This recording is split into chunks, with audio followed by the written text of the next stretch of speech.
दोस्तों, लाइफ में हमें कई बार हार का सामना करना पड़ता है और यह जरूरी भी नहीं कि हम हर बार जीतें। लेकिन हर बार जीतने के लिए हम आखिर दम तक कोशिश जरूर कर सकते हैं।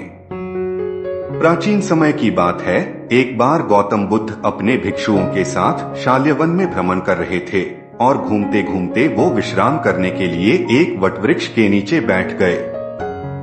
वो सभी साथ में बैठे थे और अचानक धर्म पर चर्चा शुरू हुई। इस दौरान एक भिक्षु ने उनसे प्रश्न पूछा, परमेश्वर, मैंने देखा है कि कई कमजोर और विभिन्न संसाधनों से परे व्यक्ति भी विषम परिस्थितियों को हरा देते हैं और बड़े बड़े कार्यों को करने में सफल होते हैं। वहीं संपन्न और अच्छी स्थिति वाले लोग उस कार्यों को करने में सफल नहीं होते। इसके पीछे का कारण क्या है? क्या हमारे पूर्व जन्मों के कर्म इसमें आड़े आ जाते हैं? नहीं, ऐसा नहीं है। गौतम बुद्ध ने उस भिक्षु की बात का उत्तर दिया और एक प्रेरक कहानी सुनाने लगे। विराट नगर में सुकीर्ति नामक एक राजा शासन किया करते थे। उनके पास लौशांग नाम का एक हाथी था। राजा ने कई सारे युद्धों में इसी पर सवार होकर विजय प्राप्त की थी। बालावस्था से ही लौशांग का इस प्रकार प्रशिक्षण किया गया था जिससे वो आगे चलकर युद्ध कला में निपुण हो सके। पर्वत के आकर के समान लौशांग जब सेना का प्रतिनिधित्व करता और हुंकार भरता तो डर के मारे शत्रु की सेना उसे देखकर ही भाग जाती थी। जैसे व्यक्ति जन्म के बाद युवावस्था से होता हुआ जरावस्था को प्राप्त होता है, उसी प्रकार लौशांग भी बूढ़ा होने लगा। उसका शरीर कमजोर पड़ने लगा और तेज भी समाप्त होने लग गया।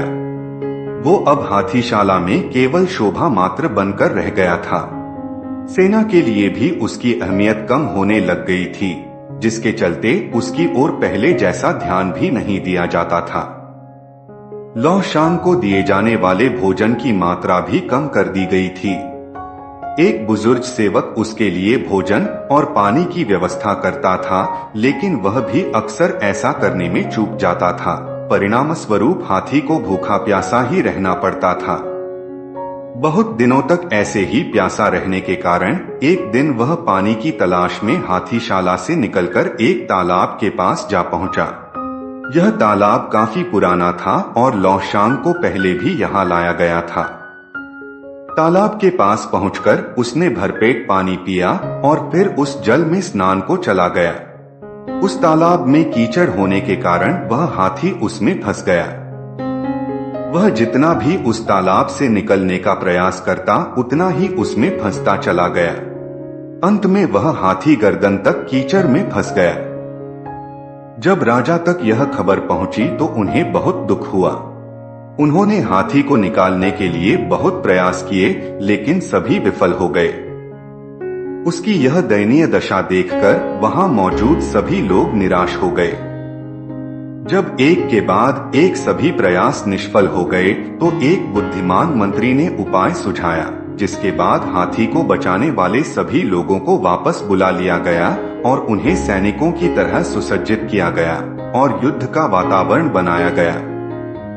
लौशांग के सामने युद्ध के नगाड़े बजने लगे और सेना इस प्रकार इधर उधर कूच करने लगी जैसे वे शत्रु के पक्ष से हो और उसकी तरफ आक्रमण करने के लिए आगे बढ़ रहे हो। यह देखकर अचानक लौशांग में ना जाने कैसे जोश आ गया और उनसे बहुत जोर से हुंकार भरी। वह अपनी ओर बढ़ रहे सैनिकों पर आक्रमण करने के लिए पूरे बल से गर्दन तक फंसे कीचड़ को खदेड़ता हुआ तालाब के किनारे जा पहुंचा। उसके बाद उसे सैनिकों पर आक्रमण करने से पहले बहुत मुश्किल से नियंत्रित किया गया। यह कथा समाप्त करते हुए गौतम बुद्ध ने कहा, भिक्षु, इस संसार में सबसे अधिक महत्वपूर्ण मनोबल ही है। यदि किसी व्यक्ति में मनोबल जाग उठे तो दुर्बल और हारा हुआ व्यक्ति भी असंभव को संभव करके दिखा सकता है और अनेक अनपेक्षित सफलताएं हासिल कर सकता है। इस प्रेरक कहानी से हमें यह सीख मिलती है कि मन के हारे हार है और मन के जीते जीत। अर्थात यदि व्यक्ति मन में ठान ले कि उसे जीतना ही है, तो कितनी भी विषम परिस्थिति हो तो भी उसे विजय प्राप्त करने से नहीं रोक सकती है। इसलिए हमेशा खुद पर विश्वास रखिए, आपको सफलता अवश्य मिलेगी। दोस्तों, आशा करता हूँ कि ये गौतम बुद्ध की कहानी आपको जरूर पसंद आया होगा।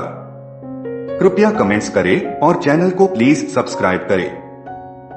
धन्यवाद।